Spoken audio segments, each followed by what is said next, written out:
Hello, everybody. Welcome to our 37th Leadership Book of the Month. Hey, Brett. Hi, that just amazes me when you say that. I know, isn't that funny?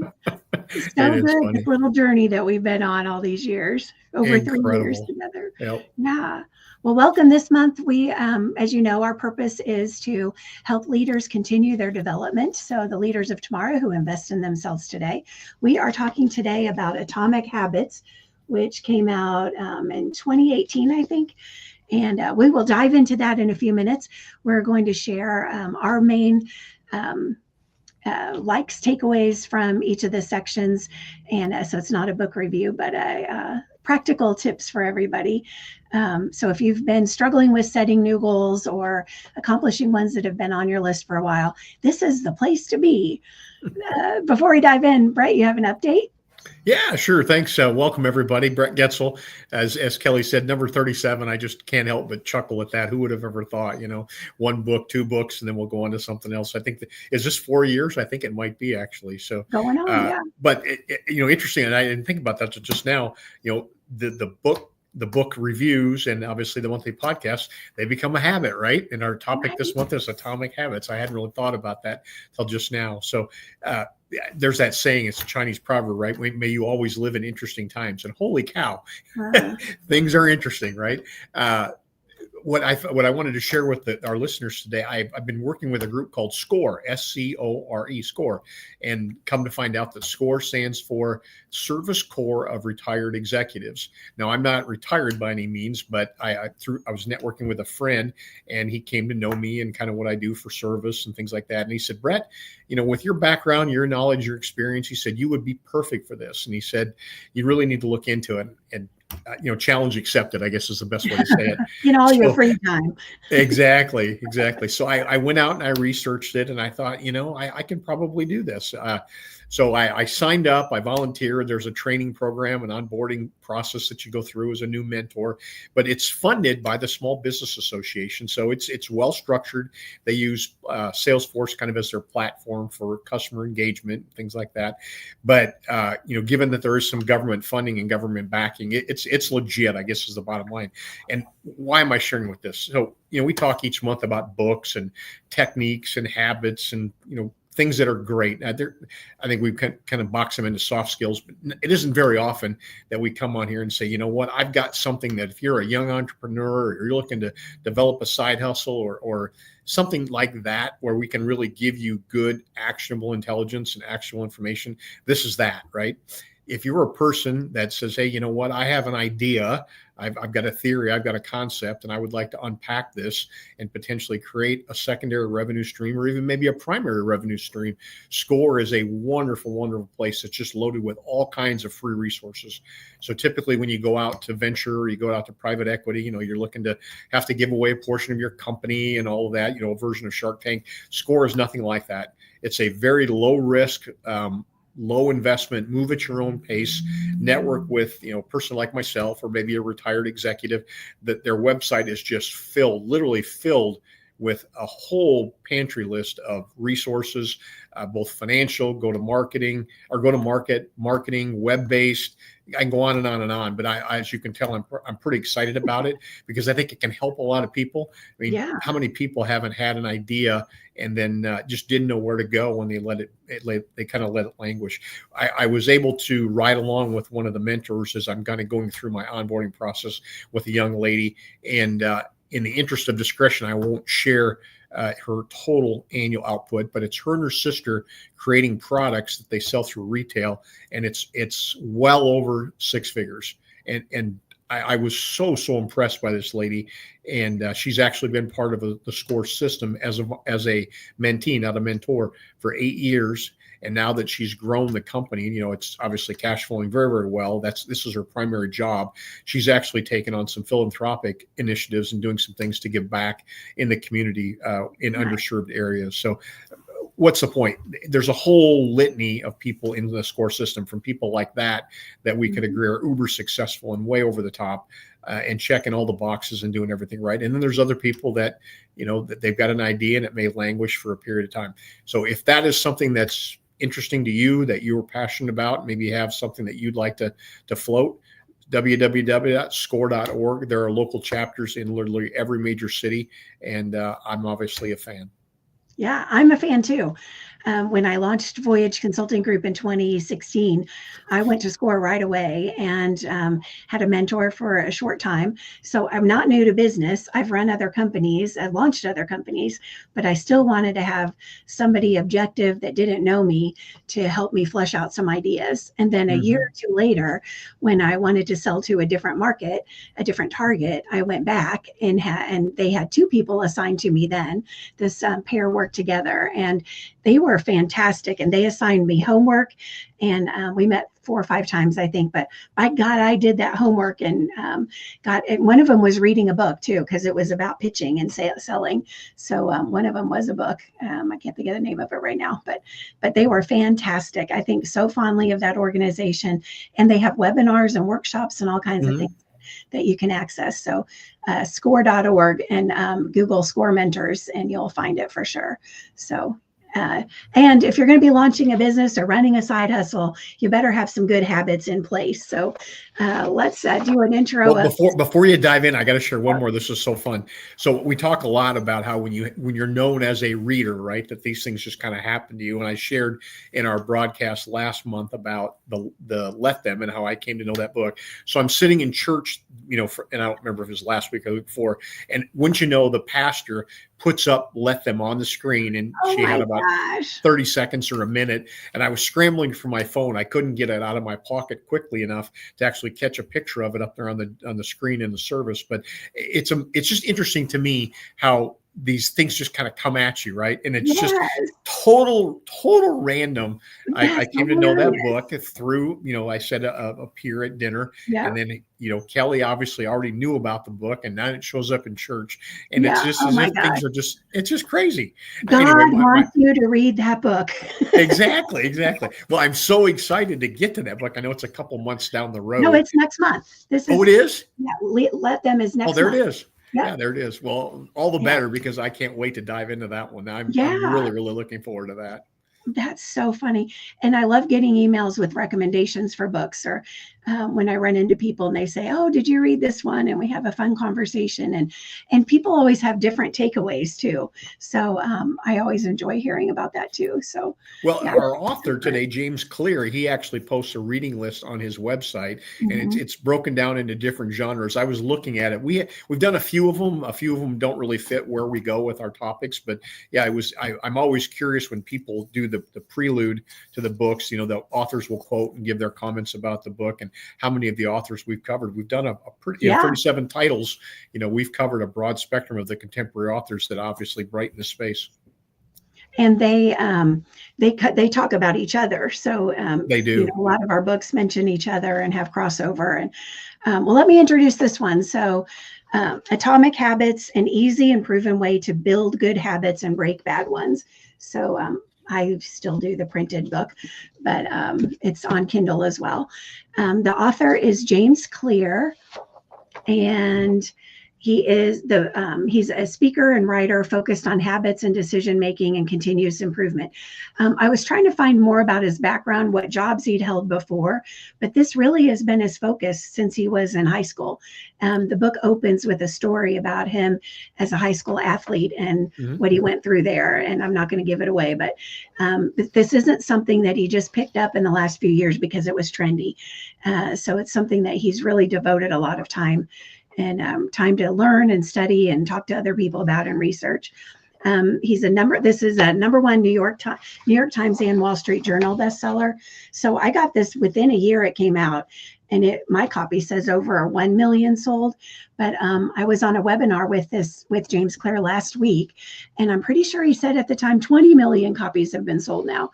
So the word is still spreading. That's one of the reasons that we're talking about it. So it came out in 2018. So that's a little older than most of the ones we talk about, but because this topic is still so relevant, we're going to keep it. We're going to go into it in just a second. Let me see. He played college baseball at Denison University. So I want to do a shout out to my friend Amy Fenalosa, who went to Denison. So shout out to Amy. She also reads a lot of leadership and coaches senior leaders as well. And I will put the website up for the author. So jamesclear.com is his website. So the book, it's called Atomic Habits, and he starts right away with atomic just means little tiny. So the focus is on what can you do to be 1% better. So I'll ask you to think about that by the end of the broadcast and come up with something. It's really about 4 laws that help us create small but consistent changes that lead to the remarkable results that we're looking for. The reason I really liked this book when I first read it was it's not just the tactics. He ties it into who we are. And one of my favorite quotes is, actually, I didn't even write this down, but he says something in there about every action you take is a vote for the type of person that you want to be. And Right. so, I talk a lot about your purpose and your vision and your core values. And so the actions that you take line up with those one way or another. And he really talks a lot about our identity and the impact that has on our actions and our habits as well. So we'll go into a little bit more. Do you want to say anything else for the introduction? No, I think you really hit it on the head there. And he goes, as you said, into the process of creating habits. And I agree with you. He spends a lot of time talking about identity. The one that stuck out to me was, the first thing that you need to do is create the habit that then builds on the habit. And he mentioned going to the gym, right? You can say, I want to go to the gym. And there was triggers in the book where he mentioned, hey, if you get your gym clothes on or tie your shoes, you're going to the gym. You can say, I want to go to the gym, but if you never put your gym clothes on, that's the first step in actually creating the habit and following through on it. And these things are things that I think we think of probably subliminally or subconsciously, but then when he calls it out in the book, you're like, dang it, I could have had a V8 kind of thing. That's so funny. And I thought I had come up with this certain practice, and I didn't realize it's 5 years old. It was from when I started reading this book, 5 or 6 years old. And I knew it was from a long time ago, but I thought I didn't know where it came from, but it was from this book. And so some things that you read in here and you're like, oh, duh. Why aren't I doing that? Or exactly. I forgot about that. He breaks it down into 4 laws. And so the laws are at the cue, so that you make your new habit obvious, that you crave it. So the second one is attractive. Then your action is that you make it easy to do. And then satisfying, that there's a reward. And it really does come down to the 1% rule and the compound effect of 1%. So rather than trying to go from 0 to 100 with your new habit, do 1% and get 1% better every day. That was a big topic. Let's see if there's anything else before we go into the rules. 3 layers of behavior change, that hit home to me too. So the outcome, and that's what we often focus on. I want to run a 5K. So we focus on the outcome. Okay, but what's your process to get from C to 5K, couch to 5K? What's your process going to be to get there? And then what's your identity? That's where that tied in. So are you really that person that's going to do those things? And the successful habits tie into that inner side, the inside of that, the identity, not just to the outside. But I do think most of the things I've read about habits over the years focus on the outside, the external, the outcome. Just figure out what you want to do, identify your steps, and go do it. But there's a whole other part. I like the identity reference. And as I was reading it, I kept asking myself, what is he really saying? Identity is really not, it's what we think we are. And we give ourselves a definition, but our actions really are who we are. We can, right. The one I always think of when I read that, and I had marketing classes years ago, people used to talk about all the garages that were full of camping stuff. People should say, hey, I'm a camper. I want to be adventurous. I'm going to do these things. They go buy all the material. They go buy all the accessories, and it sits in their garage because they bought things based on who they thought they were. Come to find out that's not really who they thought they were after all. So and marketers obviously play to this, but the author goes back to this again and again and again about identity, and then creating habits that support your identity. Hey, you know what? I'm an athletic person, or I'm focused on fitness. Well, do your actions really support the definition of how you define yourself? Mm-hmm. And he doesn't distinguish between work habits and personal or any of that. It's the truth of who you are. So I also appreciated that. All right, well, let's dive into the formula. So the first law is make the cue, make the habit obvious.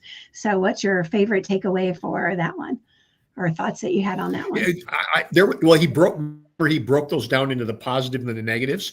And I went to the negative, right? Think about all the things that you remove from your line of sight so that then they don't become temptations. And I kept thinking of all the things that, hey, you do this and it becomes painful, and those things become detriments to bad habits. I don't know. My mind went there rather than the other way on those. Mine was, we think we lack motivation, but we really lack clarity.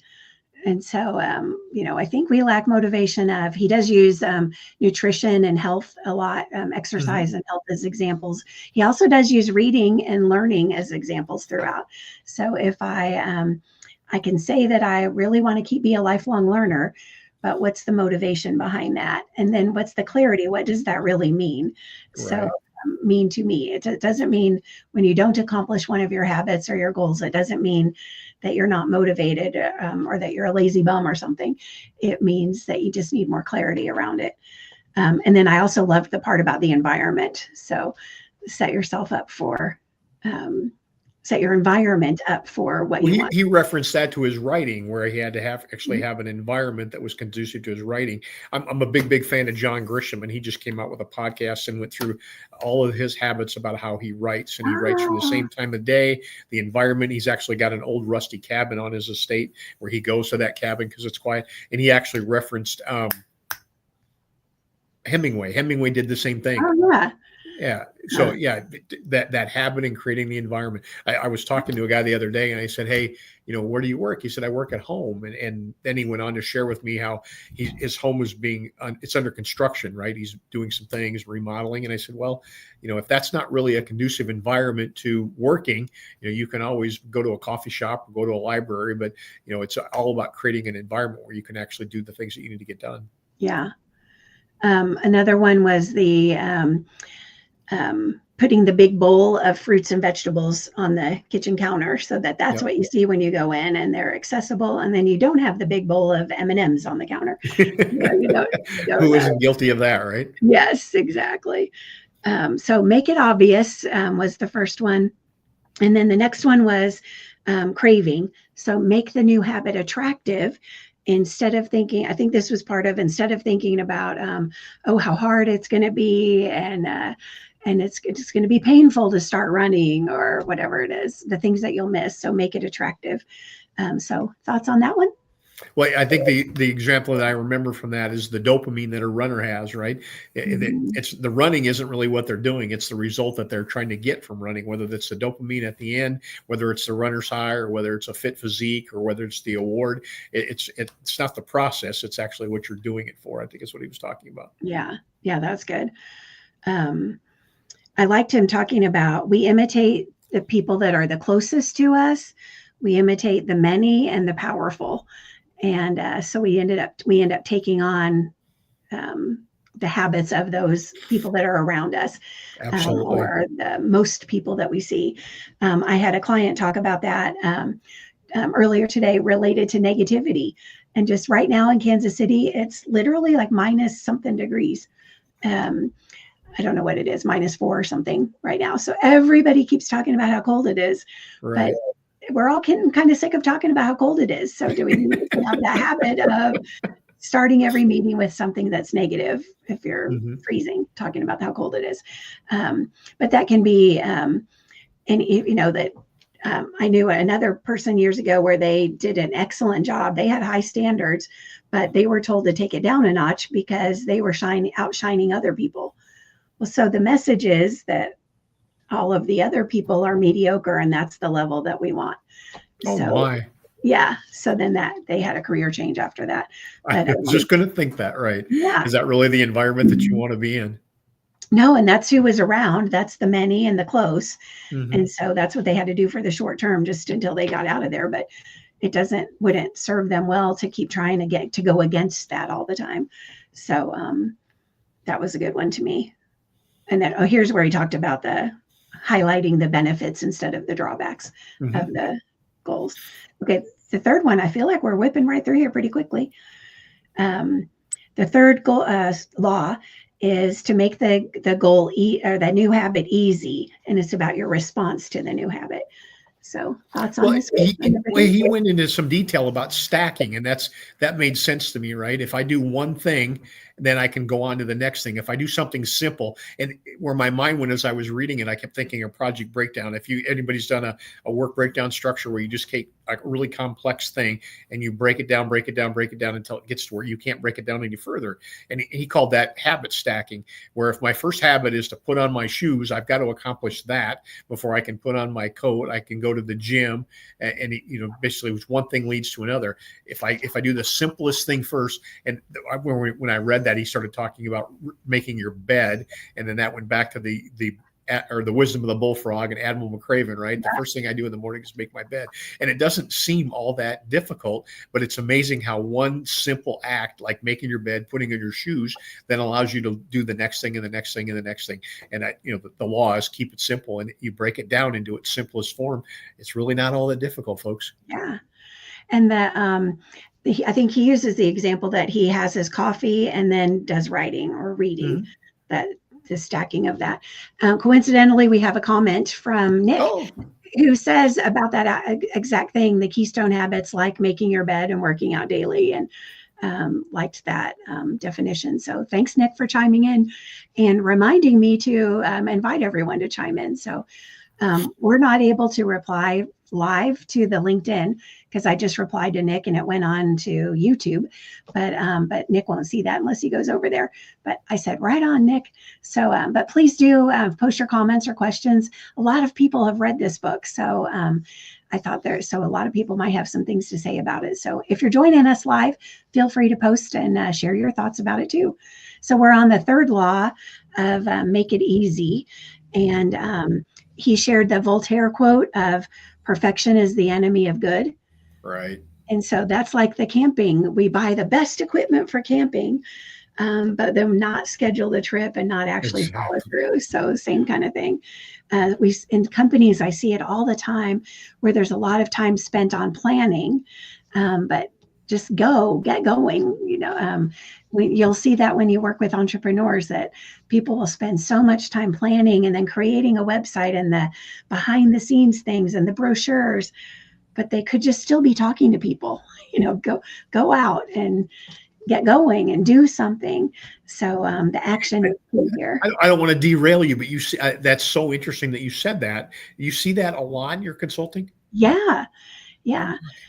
Well, in companies, they spend so much time planning, and it's not, when my experience is, it's not always thoughtful steps so much as getting everybody on board, and everybody can be too many people.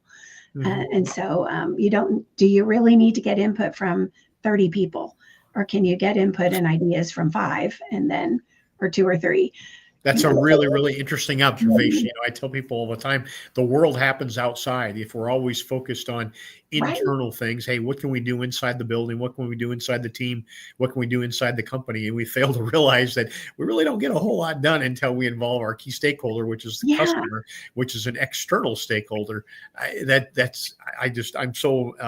I'm so glad, I guess, that you made that comment, because I've had that same observation recently, that the world happens out there, folks. So if our energy and our efforts are focused inside the 4 walls, you're probably missing out on the best part of what's going on out there. Yeah, you're going to miss out on knowledge, and also on customer changes, customer experience, all kinds of things. So we can go down a rabbit hole here. I used to coach my people when they work for me. I said, if it's Friday and nothing's going on, you don't have anything on your pipeline or your calendar, go buy a dozen donuts and go hang out at a customer, and I will guarantee you somebody will come up and talk to you. Before you know it, you'll have an opportunity to work on.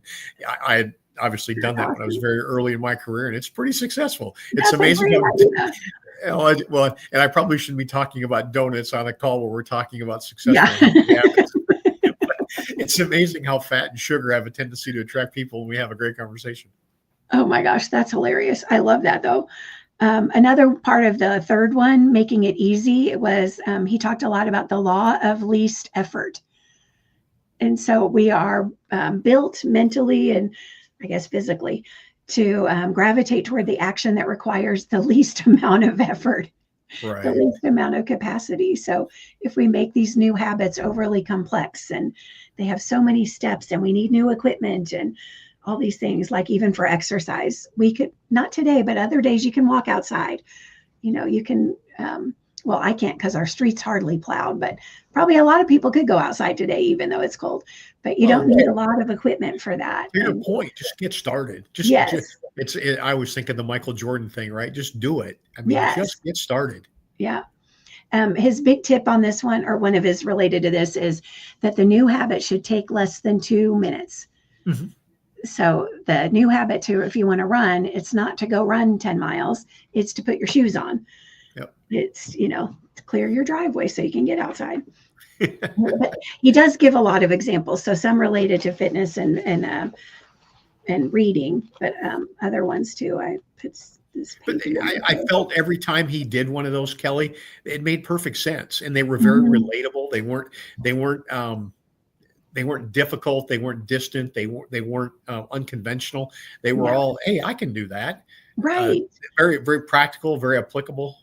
Yeah. And the more we think that about the habits we want to implement, if we get them so narrow that they take 2 minutes, we'll think, oh, I can do that. Right. And then when we have hope that we can do it, we're more likely to do it. Okay. So we talked about the first law was make it obvious, then make it attractive, make it easy. And then the fourth one is make it satisfying. So what's the reward? What were your thoughts on that part?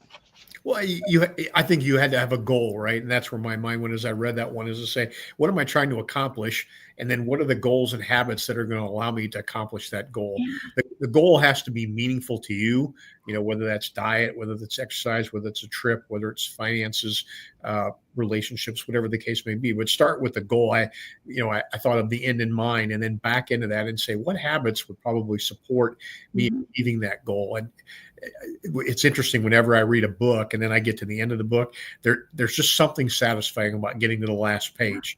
Or when I would go on a bike ride and I had a goal and then getting to the end and I achieved that goal. I mean, it didn't change how my life, I mean, it didn't make me any better off, or it was more of a mental thing. And I don't know, it might be just kind of the human psychology of how we're wired and the satisfaction of completing a task, even if it's just my own personal task. And I do think that does change your life. And so when you have that mental sense of accomplishment, and that anything that you do that makes you feel good, that does affect how you come out, how you show up at work and with your family and all the interactions that you have. Well, I always relate things to the professional sports. Whether the Chiefs win or lose, my life really doesn't change a whole lot. Yeah. Contrary to what people think and how they feel on Monday morning after a football game, I always get out of bed and think, you know what? Yeah, they won or lost, but my lot in life, and which is fantastic, my lot in life really hasn't changed much. Yeah, yeah. But with our goals, hopefully, and our habits, it will. One of my favorites on the fourth law of make it satisfying was, he has a point, the more immediate pleasure you get from an action, the more strongly you should question whether it aligns with your long-term goals. So that was new to me this round of reading it. Mm-hmm. So the more immediate pleasure you get. So if it's short-term thinking versus long-term thinking, I thought that hit home to me this time. And then the rule that I have in my practice that I've been doing for a long time, and I forgot came from here, was from this section. One of his habits is to never miss twice. And so I've implemented that too. So I have a goal to take a walk or do a yoga every day. And we can do that here every day. But I think his point was if you miss twice, right, you're creating a new habit, and it's not necessarily a good one. Yes. Yeah, I completely agree.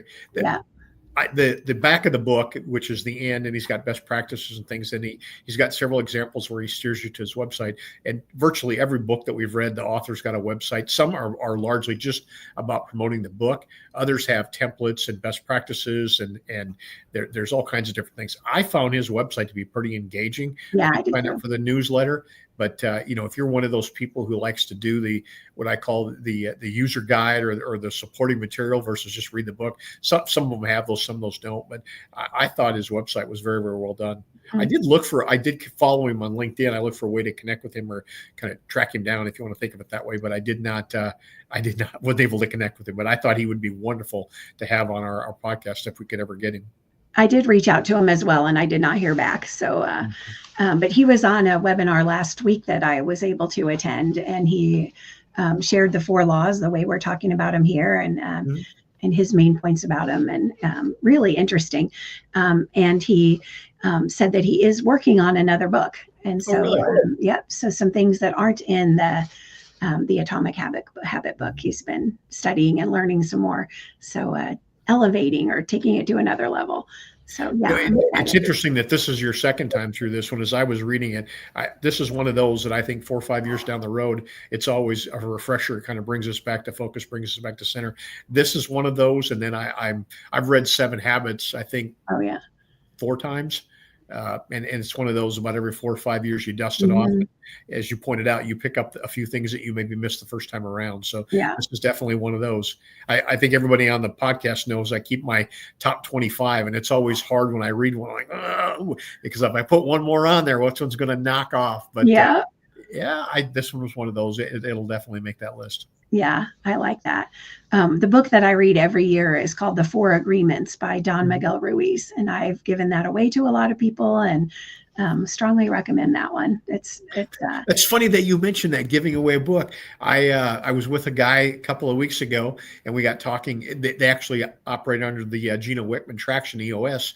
And I asked him if he had read 40X, and he said, no, that's interesting. And then we took what was an hour meeting, and 50 minutes was talking about books, and 10 minutes about business. And I said, I tell you what, I said, rather than you going and buying, it would do me great pleasure to give it to you as a gift. And he said, well, I don't want to put you out or anything, but if you feel good about that, he said, I would be more than welcome to take your gift. So I actually bought it and went by his office and dropped it off. So, books make wonderful, wonderful gifts. And as we kind of talked about multiple times, it's amazing, absolutely amazing to me when you start talking about books, to find out who reads and who doesn't, what their passions are, what they've read, and inevitably you'll walk away with another title that you probably need to go pick up. And it's like a perpetual cycle. That's how your shelves get to looking like that. Exactly. If you give a book away on Amazon, I've given gift cards on Amazon with the book, but I've had a couple people over the years that think it's spam, so they don't think it's real. So, so just a little heads up on that if you go through Amazon. Exactly. The last part of the book, the advanced tactics, after he talks about the 4 laws, then he just has some other ones in the back. Did you have any from that section that stood out to you? I didn't look at that. You caught me unprepared. Okay. Go ahead. You talk about yours, and I'll look real quick. I'm sure I can come up with something. A couple things that I thought of there was, the first one was choose the right field of competition. So, if you're not going to be in the NBA, don't plan your habits around joining the NBA. Or, if you're not really, really skilled or talented at something, maybe your gifts are better spent elsewhere. So the right field of competition. And then I've journaled since high school, but he brought up today, and this, I don't know why it didn't hit me before, but it hit me this time around, a decision journal. And he said he has some clients that are executives that will journal their major decisions, and they write down at the end of the week, the major decisions they made over that week, why the choice was made, and the outcome that they expected. So those 3 things they journal at the end of the week about the decisions made that week. And then they can go back and look at it to see, if they were right or wrong, and what they can learn from that journal. So I really thought that was a great idea. We'll plan to be doing that, and also sharing that idea with my clients too. I just thumbed through that section of the book, and I dog-eared. I showed you that in our pregame. I was showing Kelly all the dog ears I had, and I just went to the one, and the quote is good. He says, he mentions the factors you might expect: genetics, luck, talent. He said, but eventually your training becomes very bored.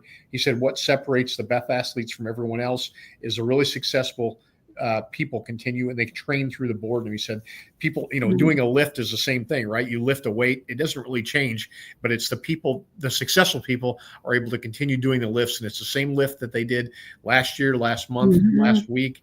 and they continue to do it and do it again. And he makes the point throughout the book about how, hey, going to the gym one day doesn't change anything. But if you go to the gym, 365 days, you're going to see the notice. It's to be able to power through those first moments of boredom and then get to the other side. That's when the real rewards and the real magic starts to happen. Yeah, love that point, because we do get bored after a while. So absolutely, yes, keep your focus on that. And if you do need to change it up, then that's reasonable too. And we have another comment from Andrew. Andrew Williams, it's so great to have you with us. We'd love to have you join our podcast or our broadcast sometime as well. Brilliant leader. So thank you very much, Andrew. And he says it's a great review of habit building. So, and I'm sharing the things that have mattered to me and have helped me over the years. And one of my main ones is a morning routine. And I have all of my coaching clients, whatever they're coming to me for, we always talk about their morning routine, because that does set up leaders for the rest of their day. So I'm glad that this is all helpful to people. Well, it's interesting when we talk about these things. I always say, hey, the path from beginning to success, A to B, whatever terms you want to use, but that journey, as long as we get to the goal, as a leader, right, we can or can't dictate the process. I always look at that and say, hey, if you're getting where you want to get to, if you're achieving your goals and objectives, you obviously have a process that works for you. It may be different than mine. That's okay. High five. The folks that I think this really applies to is you know what? I've got this goal. I've got this objective. I've got this destiny in mind. And for whatever reason, I'm getting derailed or I'm getting hijacked, but I'm just not getting there. I think those are the folks that this speaks to the most, to say, hey, let's reset, let's reframe, and let's think about our habits and maybe doing things differently, because obviously everybody wants to get to their goal and their objective. So we have to be really careful of just saying, hey, this is the one and only way to get there. No, this is one of many ways to get there. Whatever works for you and whatever, keeps you focused and gets you ultimately to that goal, game on. And, but I think the part of the point of it is, it's not going to happen just by cross your fingers and hope. That's not the strategy, Vince Lombardi, right? It's you have to have some practices to do something different, or you'll do the same things. You're going to be the same. Yeah, everything breaks down to a process at some point. Yeah. So we always end with, would you recommend this book, and to whom would you recommend if you would? So you already said it's on trying to figure out, does it go on the top 25 or? For me, obviously I've got some pretty solid habits. There's some things that I probably need to tweak, as we all do. I'm never what I consider to be a finished product, but this is definitely a good book. I don't know if you do this would be a funny comment, but when I'm reading a book, I'm always continually thinking, one, does it apply to me? And then I'm thinking of people that I want to, hey, you need to read this book. Who would benefit from this book? I'm always thinking that all the time. And this is one of those where I thought of so many people that I know and associate with that would love the book, but they're already kind of living the life, if you want to think of it that way. And then I thought of several others that probably could benefit from some of the tactics and techniques in the book. So long-winded way of getting to the answer, Kelly. I would definitely recommend this one, and it'll definitely make my top 25. Oh, good. I also would recommend it. And my thought was something I talk about a lot: living in alignment with your vision for your life and your core values and your purpose. So I think this is helpful support for anybody that wants to create habits to help them do that and have behaviors that help them do that. So that helps us wrap up today's conversation. And I have a lot more, but we can't go on for like another 2 or 3 hours. But I think that what you talked about, though, was identity, right? I mean, what you said is a version of identity. The other part, and we talk about this all the time, is, hey, if you were sitting on the sidelines and you saw this title, you saw this book, and you said to yourself, it's 250 pages, it's reasonably thick, it's probably not what I call an airline book where you're going to read it in one flight. Would I invest the time? I would definitely encourage you to invest the time. This is one of those where you won't be disappointed. You will get a return. Yeah, right on. I agree with that too. So you can find out more about our monthly endeavor at voyagecg.com/leadership books. And I already mentioned Let Them is next month. So it'll be March 20th. And then in April is Never Split the Difference. And this one is about negotiation. So I don't think we've tackled that enough. So we will be talking about those in the next couple months. And so be mindful of the dates, because we typically are the 4th Thursday, and because of travel and some different things, we actually move this one up a month, or up a week rather. And then in March, I think we're a week early, are we not? Yeah, we're the same. Yeah, March 20th as well. Yep. Yeah. So usually we're the fourth week, and several weeks this year, several months, we're on the third week. Still on Thursday, I think, most of the time. Yep. Connect with us on LinkedIn, and I'm just going to change and put our names and everything are on that website too. But connect with us over there, and we would love to keep in touch and hear your thoughts and comments. And once this is posted live, we will be able to comment on the LinkedIn. My last thought for this one is a quote from James Clear from his webinar last week. The whole secret of the whole thing, it's not just about the little habits. It's about believing something new about yourself. So you can do that as believe something new about yourself as you're setting habits and as you are pursuing being a lifelong learner and continuing your leadership development. Bret, thank you as always. And we are honored to be along the ride for your journey of your leadership. So thank you, everybody. We will look forward to seeing you in a few weeks. Bye now.